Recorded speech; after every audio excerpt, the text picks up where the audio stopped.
less than 24 hours, Georgians will be under a shelter-in-place order. McDonald, though, said he did not know the man was handcuffed and was trying to use his foot to pin him to the ground so he could be handcuffed. If your friends, neighbors, or local organizations are not complying, report them to us.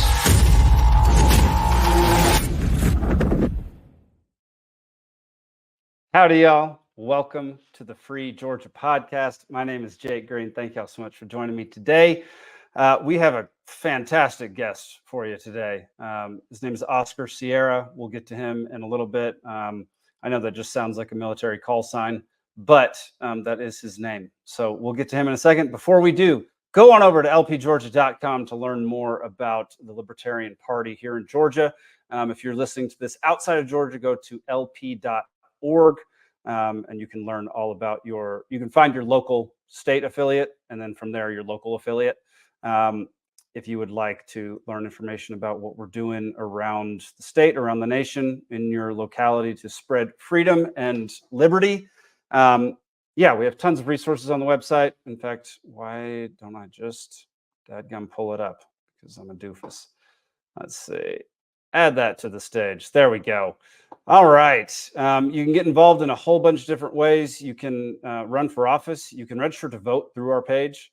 You can submit some blog submissions if you have things you want to say about liberty and about freedom and all the things that are linked to that.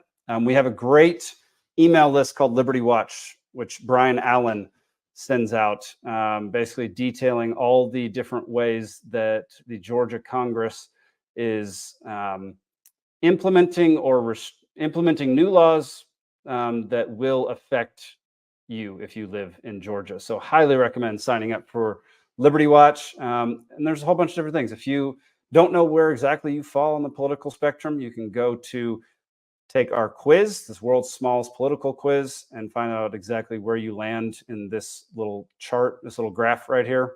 I was surprised the first time I took it. Again, I took it way before I knew I was a libertarian, so it was shocking to find out. I didn't know what a libertarian was at the time. So yeah, lpgeorgia.com. You can also follow us on Twitter at lpgeorgia. We also have Instagram, Libertarian Party of Georgia, and Facebook, Libertarian Party of Georgia. Yeah, I think those are all of our links. I know there's a couple other things that I should promote, but I forgot to pull up the websites, and I forgot what the websites are at this point. So I'll have to do that next week. Without further ado, we have an acupuncturist, herbalist, who treats people with traditional medicine, traditional herbs, and has done a whole lot of good for folks around the state of Georgia and elsewhere. So without further ado, let's go talk to Mr. Oscar Sierra. All right. Oscar Sierra, welcome to the Free Georgia Podcast. Thanks for joining me today. How you doing? I am doing excellent. I actually felt totally crappy this morning. I think because I had some MSG last night, and I don't know what else it was because I had a pretty good day yesterday, and then went and got adjusted. My awesome chiropractor, shout out to Wade Port. And then just like that, I felt amazing. Dude, I've joined that subscription service, The Joint. Yeah, and I get adjusted like four times a month, basically, and a couple extra if need be. It's fantastic. I absolutely love it. Like it does wonders for me. Well, why don't you? Sorry, I'm adjusting my headphones real quick. Should have done that before we started talking. Why don't you let the folks out there know who you are and what you do real quick? My name is Oscar Sierra. The short introduction for me is I call myself an herbalist. Other people do too. So I work with herbal medicine. I'm licensed as an acupuncturist by the government, those purveyors of wisdom and health and safety. And we can talk more about licensure at some point if you really want to. But so I'm an herbalist. I work a lot with cancer patients and folks with severe and/or chronic disease, or basically folks that have stuff that fell through the cracks of conventional medicine and/or really tough, weird cases that no one else can figure out. That's the stuff that ends up in my clinic and apothecary here in Sandy Springs. So I've been in practice since 2008. I've been running my own shop and apothecary here in Atlanta. I built it out. Pretty proud of the place I built out. It's not only like looks and feels really cool, like people instantly, like when they walk in, they go, oh, wow, like this place is pretty awesome. Like there's, if you want, I can actually grab the camera and show you. But like as soon as you walk in, there's like a 30-foot wall, Harry Potter style, of jars and herbs with a ladder that rolls around that you can, grab jars that we actually use. Like it's not just decorative. Wow. That's So awesome. yeah, tons of herbs for infusions, decoctions, suppositories, tinctures, vaginal, rectal suppositories, nebulizer mixes for your face and nose and sinuses and lungs. An unofficial motto is, if you have a hole, we will figure out ways to get herbs up in there. So I'm trained in Chinese medicine, acupuncture, Chinese herbs, Western herbs, a few Ayurvedic herbal things, functional medicine, genetics, genomics, diet, lifestyle stuff, environmental medicine, a little bit on EMF, RF, that kind of stuff. Basically, how the world can kill you, or how you can harness the world around you for your benefit. So in short, I try to figure that out to help solve cases and get them rocking. I love it. What made you originally get into this line of work? I lost a dare when I was young, and I got 3 more years to satisfy that. No, I'm just kidding.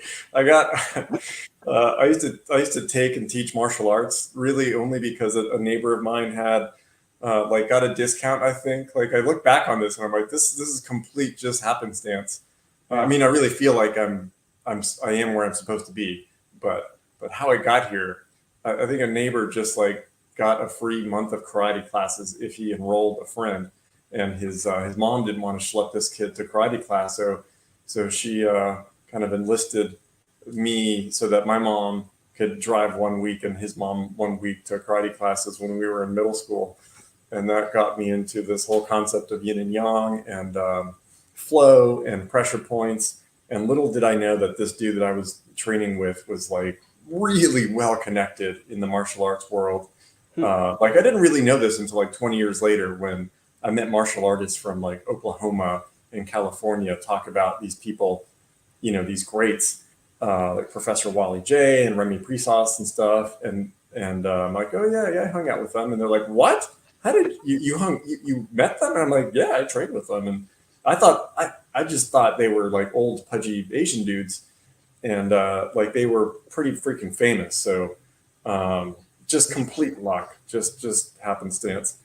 And so anyway, martial arts got me into the whole thing, and then the same kind of yin and yang and flow and balance and discipline kind of is in the healing arts. So that was an easy transition to from learning how to knock people out using pressure points, using the same pressure points towards healing people. And then some of the herbs that we were putting on topically when we were busting each other up and kicking the crap out of our elbows as we were blocking them from white belts, or more red belts. Really, you could usually get out of the way of the white belts pretty easily. I'm like, oh, well, we can use these internally as well. What's that all about? And I saw magic happening with all this stuff. It's fairly small people being able to subdue big men using kind of just tiny little techniques and without brute, blunt force, So I thought that was pretty magical. And I still do think it's pretty magical, some of the stuff that the acupuncture and the herbs can do. And that got me into eventually working with cancer patients, because I don't know. I do know how that happens, but it was an accident, frankly. I actually made it a point not to work with cancer patients. Wow. And then I now end up working mostly with cancer patients. Wow. What was the thing that shifted that to where now that you do? Well, I thought I want to work with people that want to be healthy and want to not get cancer, right? To work on the diet and lifestyle and exercise and yoga and, how to jump higher and run faster. And the problem is that people, one in thousands of people actually want to do the work to make that happen. That isn't like Michael Phelps, right? Like a professional athlete that gets paid every day to perform, something. These are the Cirque du Soleil kids, maybe. So there's just not a lot of people that want to, that are healthy and that just want to be healthier. Unfortunately, the sad state of human affairs is such that to do a lot of the things that we're talking about, like people only do them when they're like put up against a wall with a major diagnosis, which, we don't really want to change what we eat or think or breathe or do or be exposed to, because it's pretty darn inconvenient. So if you get diagnosed with the C word, all of a sudden you're like, holy crap, maybe I should change. And these are the people that are fun to work with because they're motivated. And so they're willing to do the changes and consider changing their what they eat, think, breathe, and do to have better outcomes. And then when they do it, because they're motivated, they're like, wow, like this is working, and they have the really cool momentum.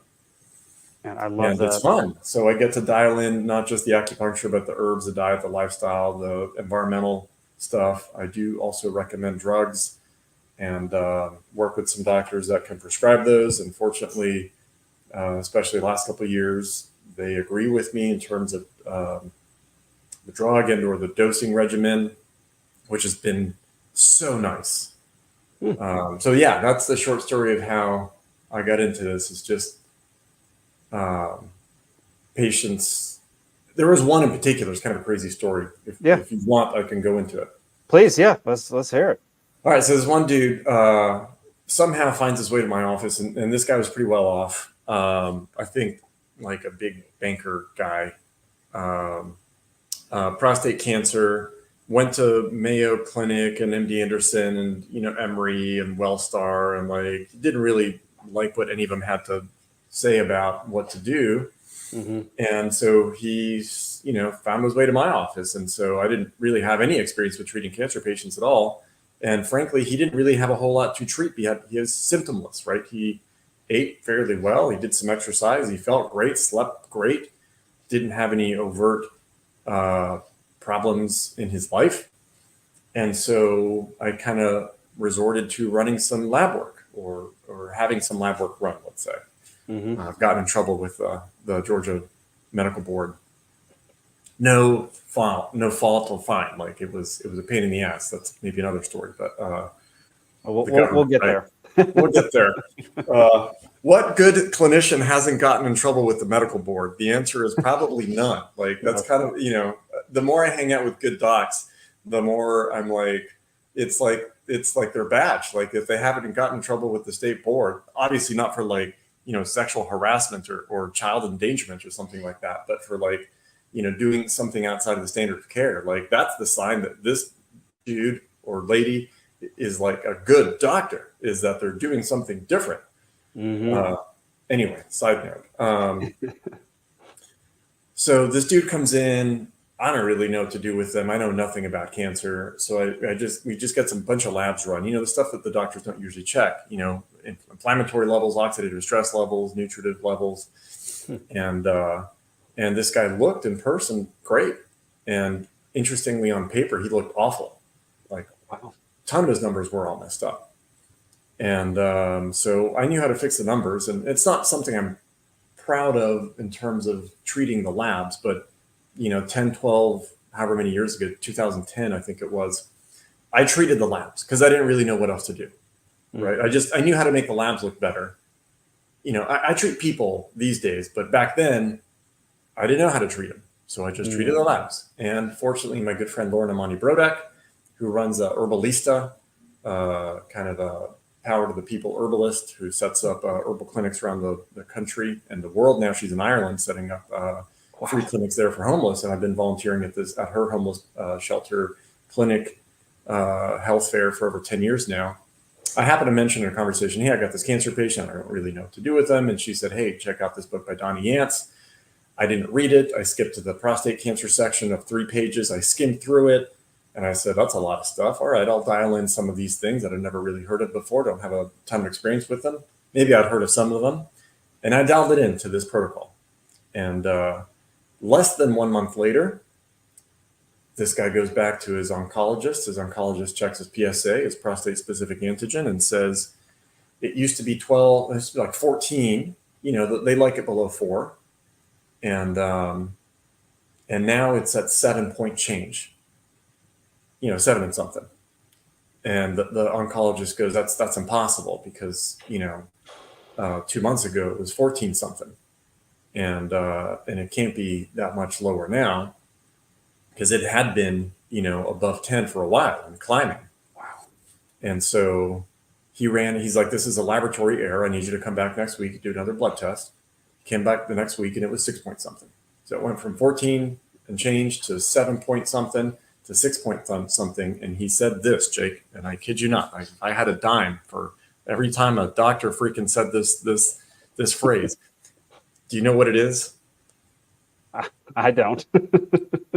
Well, whatever you're doing, keep doing it. There we go. Yeah. Okay. Yeah. I was like, my head wants to just vomit in my mouth and then explode out my ears. Every time I hear that, I'm like, you're the doctor. You see 30 or 40 of these guys a day. Aren't you the least bit effing curious as to what the hell this dude in front of you did to get his PSA from 14 to 7 and then 6 in the matter of less than 1 month? Like, was the curiosity just beat out of you in medical school? What happened to your soul? Yeah. I've been told that exact phrase multiple times. Whatever you're doing, keep doing it. It's like, yeah. Okay, well, what am I doing? Like, I don't know. I don't mind people not knowing stuff, but it's disturbing to me when they're not curious. Yeah, especially people who are designed to treat people for sickness and disease and try to make them better. Yeah. And you see someone get better, you've got to scratch your head and wonder, well, what is it about this person that got them better? And, he said, oh, yeah, I'm seeing this guy and I'm taking a bunch of stuff. And he didn't ask what stuff and how much. He just said, well, whatever you're doing, keep doing. I'll see you in, 2-3 more months and see where you're at next. Wow. And these docs are, amongst the professions of the highest rate of recidivism, right? Like they're not happy. They're just trying to get their kids through, right, school and college and stuff, and putting one foot in front of the other blindly. And I can say I get that, although I don't, maybe because I don't have kids and I like to have my eyes open when I walk, but whatever. Anyway, so this guy got better. I didn't know what the hell I was doing with this patient. And I admitted that to him. I said, look, I didn't read the book. I just copied what this dude said. And this guy is coming, Donnie Yance is coming to the East Coast. And I heard that I should go see him. And so I went to go see him and I was blown away. At that point, I was fairly smart. And when I went to kind of functional medicine trainings, I kind of could keep up with science. And when I went to Chinese medicine and herbal classes, I could kind of keep up with the herbs and yin and the yang and the qi and the blood and flow and the meridians and stuff. Not to say that I knew everything, but I could keep up. And then I went to go see this dude talk, Donnie Yance, at a conference, Medicines from the Earth, in 2011 in Black Mountain, North Carolina. And I couldn't keep up with what he was saying. My neck hurt. I strained. Jeez. My sphincter puckered up the entire time that he was talking, because I was like, wait, I was like, well, sentence or two behind him, because he was toggling between genetics, genomics, pharmacology, mitochondrial function, yin and yang, qi, blood flow, the elements, and I was like, yeah, this is a turn on. Like, this dude is something. He's a monk, Franciscan monk by training, and a bass player in a band. And I go, what a resume. I need to go study with this dude. So I went back to that cancer patient that I said, look, I'm happy that your labs are better. But frankly, I don't really know like how to take this case moving forward. And I don't have any money to go learn from Donnie because he's got this training course. I said, can you help me pay for the training? And I will pay you back in treatments or herbs or medicine or whatever. And he said, oh, that's an interesting idea. Let me get back with you. And I said, okay, cool. And then I didn't hear from him in a few weeks, and I said, oh, screw it. I've never had a credit card or used a credit card in my life before. Screw it, I'll just put on a credit card. So I just went out to Oregon and trained with Donnie Yance. And fast forward however many years, I'm now on his payroll. So I'm now one of his peeps. Wow. Mostly cancer patients. And so when I was blown away at like how well this worked, despite no radiation, no surgery, no drugs, just natural medicine, I thought to myself, wow, let's do that. So that's in short where I am. That is interesting.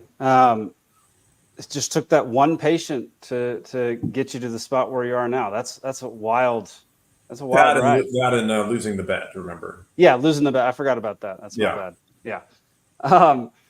Well, we're, as the Libertarian Party of Georgia, we're super interested in how like government affects your business, whether positively, negatively. Most of the time it's negatively. I'm wondering, there are so many restrictions and regulations around medicine and around hospitals and doctors and so many things that, y'all have to do in order to qualify to do what you do. What is it like in the specific fields that you're in compared to like a traditional cardiologist or somebody who works like in a hospital? Yeah, so a conventional medicine cardiologist, and I like to, when I speak to physicians, it's so great. You'd think I bait them, and I really don't, but they always walk right into it. They say, no, I practice traditional medicine. I'd like to know more about what you do. And I said, no, doc, I practice traditional medicine. There we go. You practice conventional medicine, which is great, but let's call a spade a spade. What I do has thousands of years worth of written and oral tradition of efficacy and safety. What you do has, 5, 15, maybe 50 years max as to like what is actually going on in the clinic these days of evidence-based medicine, which, largely I'm a fan of. And they say, okay, I get it, cool. So the question was, how does government affect what I do? My God. It's not helpful. I'll tell you that much. When is it helpful? Narrow it down for me, please. Cause it's a big question. Yeah, it is. I guess first, like what are for the state recognized you said as an acupuncturist, right? But that's not the only board of medical examiners recognizes my licensure, and it's under the medical board, which is, I don't know how much you know about medical boards, but they basically have a lot of control. And in Georgia, like other states, it's definitely a good old boy network. And there is no judge or jury. There is no what this person was medically right or wrong. It is simply a decision that they make if anything is brought to the medical board behind closed doors. I wasn't even privy to the conversation. Jeez. And many people are not. So whatever they decide is final. There's no appeals. And so, for example, I had my run-in with the medical board, one of the most stressful years of my life. I had to get a lawyer, who did absolutely nothing for me, by the way. It was emotional support, and this guy was completely worthless. I wrote everything, and he just showed up it wasn't court, it was medical board day. Right. And the accusation was that I was practicing outside the scope of my license, as in recommending that patients get testing for all kinds of stuff, right? And I still do this because I'd like to know what your vitamin D levels are, and your magnesium, and your zinc, and your whatever, right? Inflammatory levels are. So this particular case, I don't think was raised by the patient. It was raised by someone who I'd never met. And in fact, I suspect that it was someone at another institution that was also supposedly integrated, but they weren't, because they weren't doing, a quarter of the stuff that I was doing. So I had some genomic testing run on a patient that had cancer. And genomic testing is not, are your eyes blue or is your mom left-handed? It's, this tumor that you might have in your prostate, how is it different than other tumors in other men's prostates? Might it be genomically, more similar to a breast cancer patient or to a pancreatic cancer patient than another prostate cancer patient, right? Because 10 different men with prostate cancer have 10 totally different cancers that may be geographically located in the same place, but under the genomic fingerprint, right, they're different. And how can we capitalize on those differences with interventions across 6 toolboxes? Botanical, pharmaceutical being the strongest, which is fine, as long as it works and it's, more helpful than harmful. Botanical, which can be pretty strong and targeted as well, but not as targeted and kind of more broad spectrum. Nutraceutical, so like vitamin C is not a plant, alpha lipoic acid is not a plant, CoQ10 is not a plant, but they're helpful. So pharmaceutical, botanical, nutraceutical, dietary, like what you eat, lifestyle, how you eat it, and what you do with the rest of your body when you're not eating, sleeping, blah, blah, blah. And the 6th one is kind of like facilitated healers, right? Like acupuncture, chiropractic, jumping up and down, climbing up magical beanstalks, whatever the case may be. So, how can we dial in those things given you, the patient, what you eat, do, think, breathe, and eat, your environmental exposure, the genomic fingerprint of the cancer, and based on that input, what is the best intervention to have an output, right? And then how do we measure that output? That's what I do. Like I measure, I do stuff, and I measure again. That could be a pulse, a tongue, your eyes. Your tongue is red, now it's pink. Your tongue is pale, now it's pink. Your pulse was fast, now it's normal, whatever. Or, blood work, urine, stool, genetics, genomics. So in this particular case, running with the government, I guess, which is kind of the government, it's a weird form of the government. But I guess it's still the government.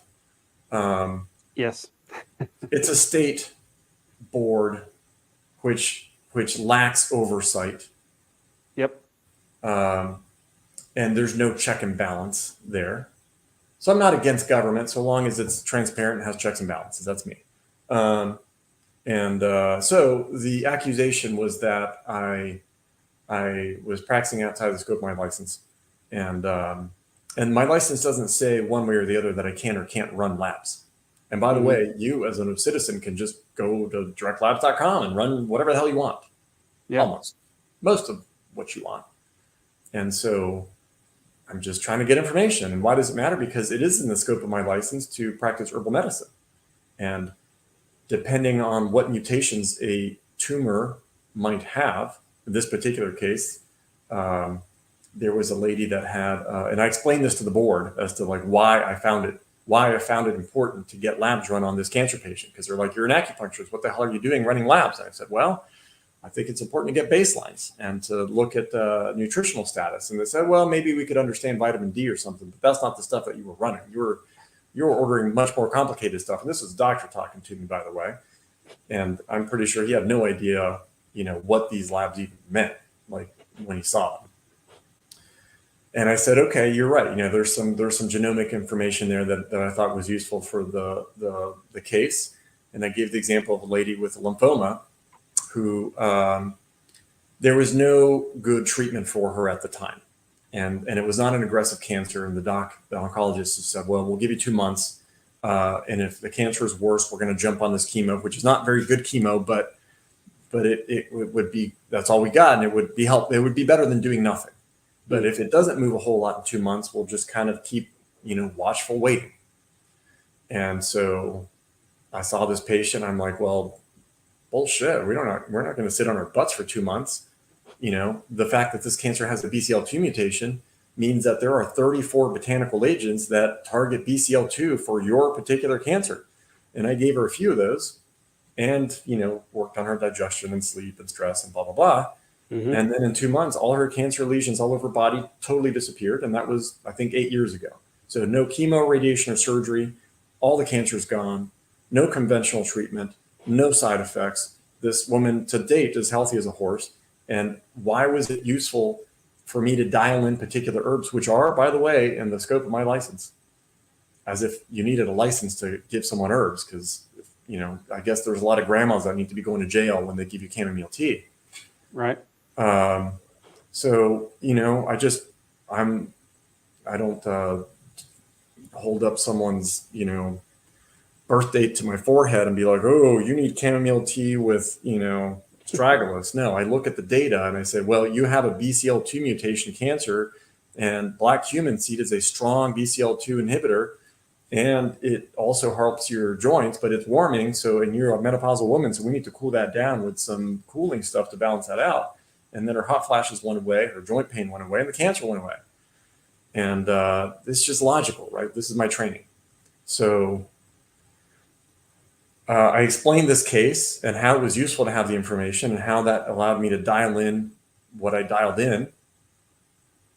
And they said, okay, leave our little courtroom downtown Atlanta. And on their desk was a pile of my sweat. No joke. There was a little puddle of my sweat from my hands on their desk. And my lawyer didn't say peep. We walked out of there and my heart's still racing. And he said, well, I think you did okay. We'll just have to see how this shakes out. He didn't say anything or submit anything, or he just said, we'll find out in a couple of weeks. And then he called me and he said, well, nothing. The answer is nothing. So that's good, which means that they're not throwing you in jail. They're not suspending your license. They're not saying, attaboy, Oscar, keep doing what you're doing. They just said nothing. And so that's the status of me with the medical board is. So a woman comes to you who's sick, has cancer. You figure out exactly what will work for her, balancing different things within your scope of practice. And she gets healed. And they say, and I have to hire a lawyer and stress out for a year. Dude, that is wild. At any point, I could get called back in. That is so wild. Yeah, you actually do your job and heal somebody, and they call you in because they suspect that you went outside of your scope of your practice. That literally makes no sense. They should be like praising you and helping you and going after the people who cause harm rather than actually heal folks using. Maybe you should have a word with them, Jake. Maybe I should. I don't think they'd listen to me at all, but maybe I'll work on that. Man, that is wild. As soon as much, just stay off their radar one way or the other. I don't need them. Clearly, they don't need me. What's funny is that what is legal and endorsed is the chemotherapy that they know isn't effective, and they know is toxic. That's perfectly fine. But black cumin seed, which you can sprinkle on your beans, is suspect and grounds for losing your license. So if a doctor did this, by the way, they probably would lose their license. And so, part of me is like, take my license. And then what are you going to stop me from recommending spices at the grocery store? Like I have a cardiologist friend of mine, Patrick Fratellone, who's been up in front of his medical board in New York City. And unfortunately, he lives in New York City. He's a professor at Maryland University of Integrative Health, and he's been a cardiologist for 25, 30 years.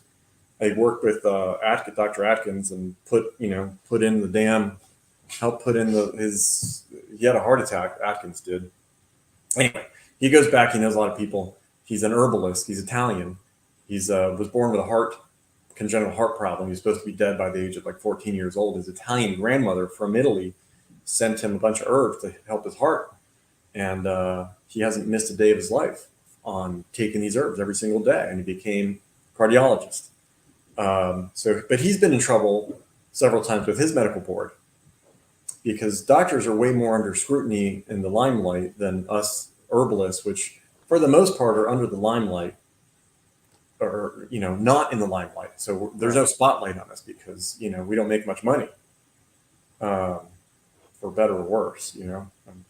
But what do you think it is that? I mean, the stuff that you prescribe has been around forever. There's been centuries of people using herbs to heal themselves and heal other people. what do you think was the switch from, okay, traditional medicine is out, we have to do things conventionally now, this, Western medicine, how it is these days in the US? Like what was the transition or the event that flipped it over to? That's a great question. So funny enough, I didn't know the answer to that question until one of my patients, Julie Stevens, who is a co-founder of mojohealth.org, right, our nonprofit. There we go. That's another amazing story, by the way. Even more amazing because she's now my best friend and we hang out all the time. We're hanging out later today. So she had a 14% chance of living, cancer patient my age, stage 4 colorectal, chemo-resistant, aggressive, inoperable colon cancer a couple of years ago. She didn't do what the doctor said, did what I said. Now she's totally cancer-free and healthier than she's ever been in her whole life. But she asked, so she's smarter than I am, an industrial psychologist. So I hadn't really ever considered that. I just know, I don't know, government and people, corrupt people suck. I just chalked that up to that and kept on going. Well, she like dug in. Is like, well, why? So when she had this amazing experience in her life of health and healing, using an entire team, including the genomic stuff I talked about and then environmental stuff and all the things, she dialed in all the 6 toolboxes like a champ, and had this amazing turnaround. She's like, why? I don't get it. Why doesn't everyone do this? Why isn't this on the front cover of every newspaper that like all these people can do all these things besides, chemo, radiation, and surgery? Like, I don't get it. What changed? She asked Jake, your question. What changed? Because it was happening before. So she tracked it down to this thing called the Flexner Report, which many of your listeners are probably familiar with. So enter the Rockefellers, moguls of corporate greed and controlling the government, circa 1910 or something. Your listeners probably know the dates better than I do, but they basically in a wildly smart move to masquerade philanthropy as a complete dominance of control over everything that happens across various industries. They funded medical schools a whole lot under the condition that what they taught at medical schools was only what would benefit their subsidiary companies from the oil and gas industry, which was at the time pharmaceuticals. Pharmaceuticals came from oil and gas. And so what do they sell? Oil and gas. Where does it go? Pharmaceuticals. But it's a small market because people are drinking chamomile tea from the grandmas and snake oil. So they said, well, let's stop teaching any of that crap and start teaching real science that benefits our pharmaceutical industry. And so basically any school that they couldn't compete with the schools that got the money, right? And so those schools closed down or succumbed to Rockefeller money.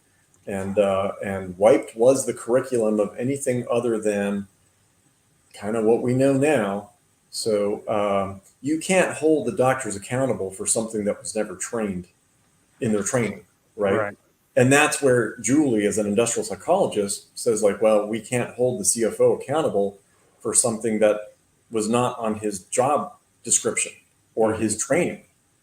We can't hold the professors accountable to teach something that they themselves were never trained in. So they just keep tracking it back until what changed.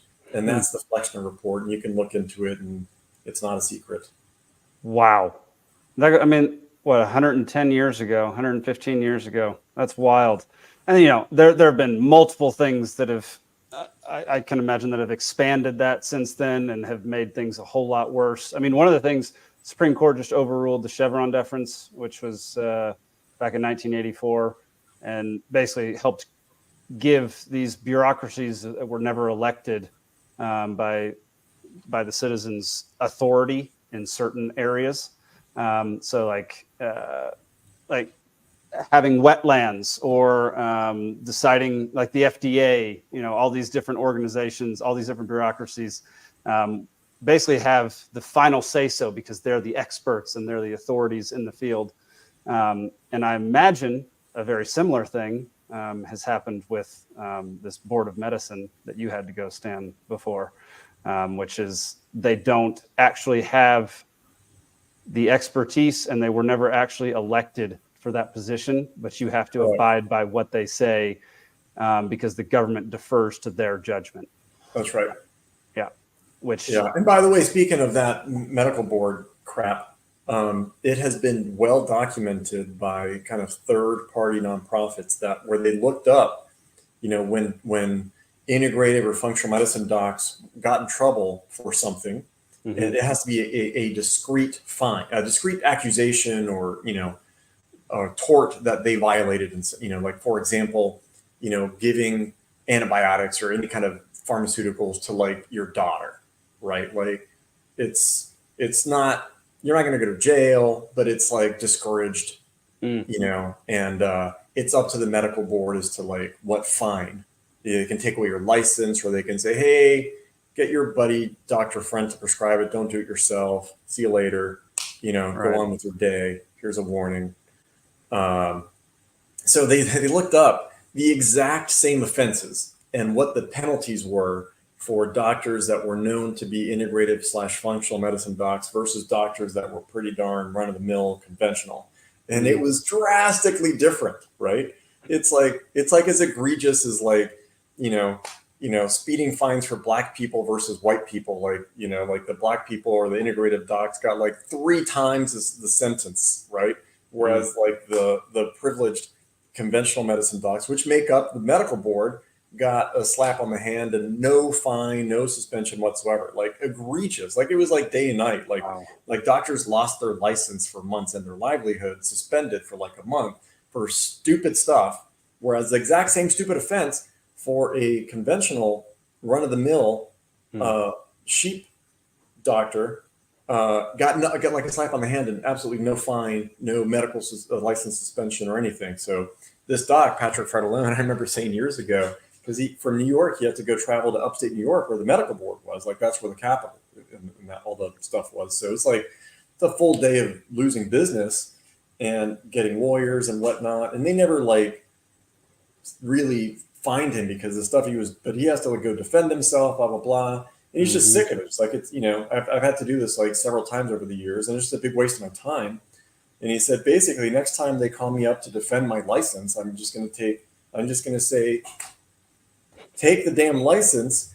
I just want to practice herbs. You can't stop me from giving chamomile tea and honey and blah, blah, blah. Yeah. Like, I'd rather just do that because, that's really what I'm doing anyway. So take your damn license and shove it. And that way I don't have to go stand in front of you and waste a ton of money anymore. Yeah. I mean, that's got to be incredibly frustrating. It's like for you, hiring that lawyer who did absolutely nothing for you just because you healed somebody is wild. Like what a waste of time and resources for somebody who's doing good for people on a daily basis. That's insane to me. I mean, of course there are, I've heard of, doctors that were doing gross, awful sexual BS that like need to be in jail. Right. That's fair. Like, that's not what I'm talking about. I'm talking about like just, black human seed, getting information. Like, how is it a crime to ask for information? That was basically my crime is, what are the genomics of this cancer? I'm curious. Let's get some data. Oh, no, can't do that. I mean, it's beginning to be harder and harder to just ask questions that you want to know answers to in general, like when it comes to the government. So I imagine it's even harder for somebody who has to be licensed to do their job. So that's got to be frustrating. Yeah. So I'm not a huge fan of licensure, frankly. Yeah. I think as libertarians, we would agree with that. Well, let's talk about your practice for a minute before we get out of here. So let's, you mentioned that, before you had no interest in working with cancer patients, but now it's mainly cancer patients you work with, or you work with a lot of them at least. What do you get people who come in for just like a regular healthcare, regular tune-up? Yeah, and it's usually the family members of the cancer patients who are like, crap, I need to go see you. And also like just families that I've been working with for, since 10 plus years. Like I'll see someone and they get their mom and dad and brother and sister and aunt and uncle, and they don't necessarily have cancer, but they're just trying to live their best life and have data driven decisions as to what they should eat, drink, think, do. These things change. What you eat, think, and do, should kind of change according to the season, your condition, your environment, blah, blah. So I help them kind of figure out, based on high tech stuff like lab work or low tech stuff like the color of your tongue, the color of your eyes, eyelids, pulse, how you feel. Like, hey, maybe it's wintertime and you run cold and you're a vegan and you have no libido and your hands are ice cold and you're eating cucumbers and salad and raw juice all day long. And maybe that's not a great fit. Or maybe, it's summertime and you're menopausal, having hot flashes and night sweats, and you're eating chicken, which is very warming. Most people don't know that. Lamb, which is very warming, and fried food, and drinking alcohol and red wine. I know that. I get, hot flashes and night sweats if I have one freaking red glass of wine. Wow. I don't love that. But it is what it is, right? So I help them figure out, across the 6 toolboxes, right? Pharmaceutical, sometimes they're on a drug, and I say, okay, let's switch to another drug in that same class that's still a beta blocker, but one that is a little safer. And I usually write it down for them and their doctors. And there's a doctor I work with downstairs who usually is like, yeah, no problem. I can switch that drug out. Not a big deal. So, I'm not against drugs, but the less the better. And so I help people, healthy or not, figure out what pharmaceutical, botanical, nutraceutical, diet, lifestyle, and other chiropractic, whatever things might really be a useful thing in their life. And I work with all these people, pharmacists, oncologists, reflexologists, chiropractors, dentists. I work a lot with dentists. Really? Big. Yeah. Basically the mouth sets the tone for everything downstream. So your gums and mouth, like cause. I said cause. Most of the cardiovascular problems and a lot of the other problems in people's bodies, and people have no clue, and dentists have no clue unless they're smart, which is few. And I know them all in Atlanta. Okay, you and I are going to talk about specific people here after we get off the air. We hang out. Like we go see music together. We have dinner together. We go to conferences together. I present at their conferences. They present at our conferences. We collaborate. I mean, that's the name of my company, Sierra Botanica. My last name is Sierra Botanica and Collaborative Medicine, because I'm not going to, probe your gums. Right. I'm not going to, do an endoscopy or a colonoscopy. But I recommend we get data, and someone else is good at that, and it's not me, but I need their data to do my thing. So I collaborate a lot, and it's important to work with a doctor, a dentist, a reflexologist, or whatever that is willing to collaborate, that says, hey, I don't know all 34 different BCL2 inhibitors, but I bet you Oscar does. And I bet he can dial in the right one, and I can just figure out how to, draw your blood as a phlebotomist, or check your teeth as a dentist, run the x-rays and the whatever. So my company, Sierra Botanica, I work with patients all over the world with all kinds of stuff. The tougher and weirder, the more interested I am in the case.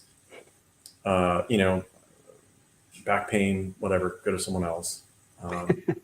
Gotcha. I did that. That's fine. It's not interesting to me.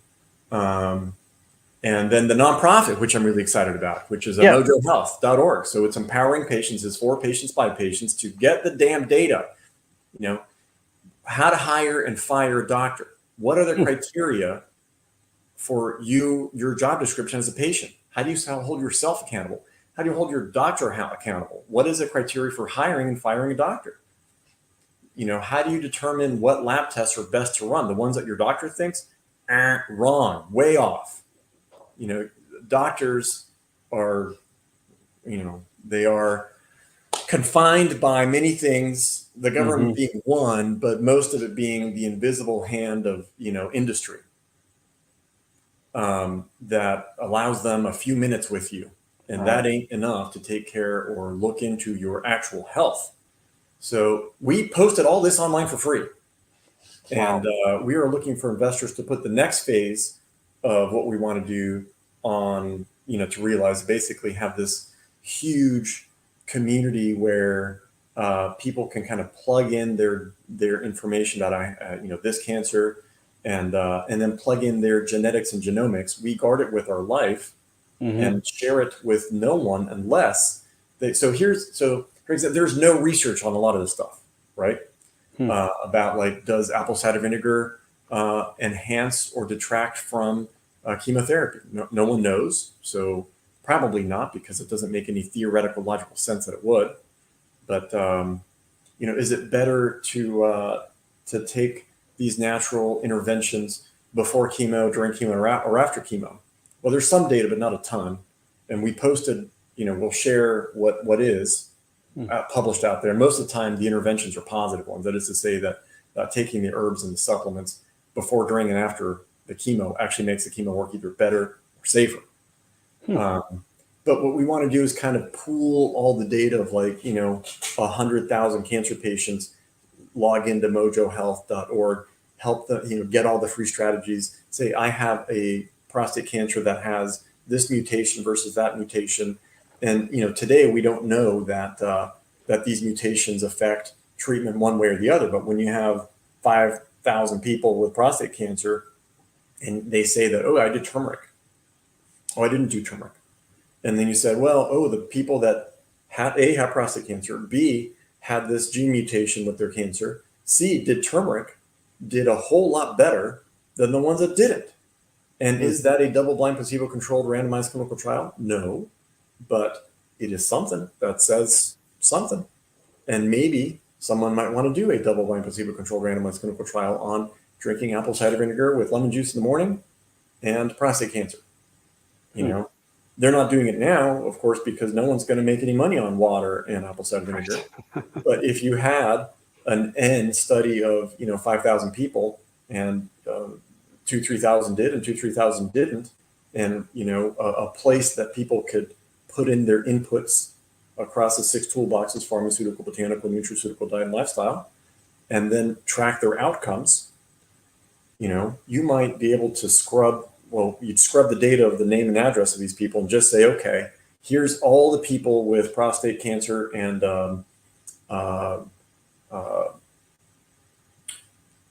let's say mutation like a BRCA mutation, right?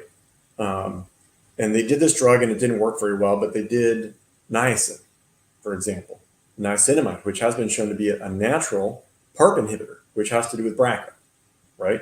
And niacin is pennies on the dollar. Pennies, like 2 cents a gram.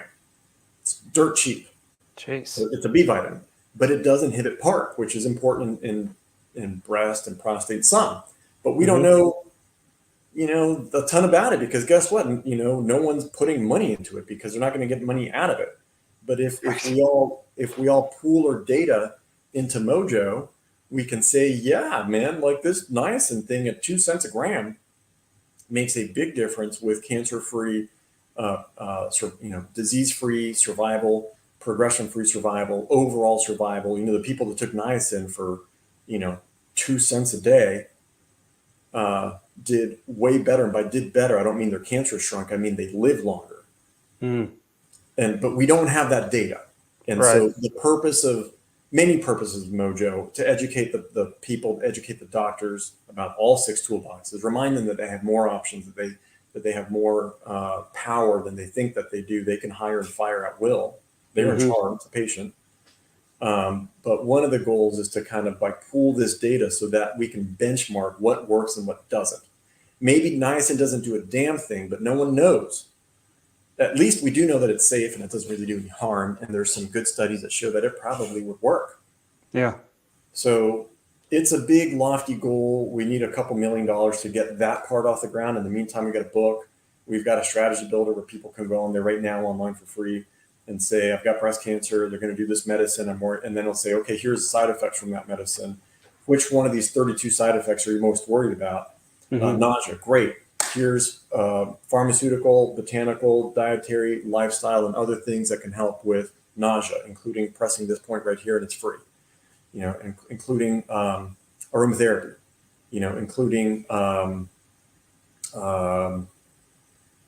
ginger, fresh ginger. It costs pennies. You go to the grocery store, get some fresh ginger, chop it up, put a tiny piece smaller than your fingernail on your tongue. It'll work not all day, but it'll give you maybe 5-10 minutes, 15 max of relief, which for a cancer patient is nice to have 15 minutes of no nausea. Yeah, that's pretty great. It's already on there. It's free. mojohealth.org is the website. We would love some help, because about 9 of us have been working for free for a year, putting our own money into this thing, because it never existed. There was not a single organization out there that advocates for cancer patients, enabling them to choose and be educated amongst the 6 toolboxes. Interesting. Why is that the case? Just because there's no money to be made in it? Well, we're certainly not making any money on it. I don't know. I'm a clinician. I don't try to have blinders on, but my blinders are kind of on my patients and on my clinic. I don't really know what's going on out there in the world. I don't have TV or internet at home. I just hang out here at the clinic. Wow. Like my day off today, and here I am. There you go. So you need investors. What's other ways that folks can help? They can donate. They can just go to mojohealth.org and send $5, and because we're having to pay, as you know, like website techie people to work. Almost every 2 or 3 days, we're putting on new free information for people on the website. That's just free. Okay. Go use it, please. Go find some ginger. B6, right, is pretty cheap. Not as cheap as niacin, but like if they're having Taxol, right? And millions of women and men, mostly women, are getting Taxol, chemotherapy from a tree, a Pacific yew tree, right? It can be a really nice chemo. Sometimes it doesn't work. People like me can help you predict when it will and when it won't work, but you need to talk to us for that, because that's a little bit more involved. But what's super easy, sight unseen, is that if you're going to take Taxol and you're worried about the neuropathy messing up your fingers and feet, if you take B6 before and afterwards, you probably won't get it. And if you do, just be a couple days and it'll go away. And, there's tons of little hacks like that. Yeah. And like, hey, oncologist guys, like, you guys should know this too. Why am I the only one that knows this stuff? Yeah. So there it is. I'm putting my life studies out there for free that I busted my ass, paying money to go to conferences and seminars, and my own money. Remember that one guy in 2011? I put that on a damn credit card. So Mojo is like, Oscar, dude, you shouldn't have to be putting education on a credit card for healing, helping these people heal. I don't heal anyone. I'm not a healer. I know some stuff in my head and I spout it off my mouth really easily. Something with more and more conviction these days. I'm a conference geek. Yeah. And Mojo's like, we need to pay you, or at least pay your conference fees, dude, because you're taking all this information that you pay for, and then you're just like helping us put it out there on, in a more easy way for people to digest on there. So, well, that's amazing. And you want to get doctors going. I'd like to, not that they need financial support, but I'd at least like money to market this stuff to doctors, and say, hey, come on, join me at the conference. Wow, man, I really appreciate the work you're doing.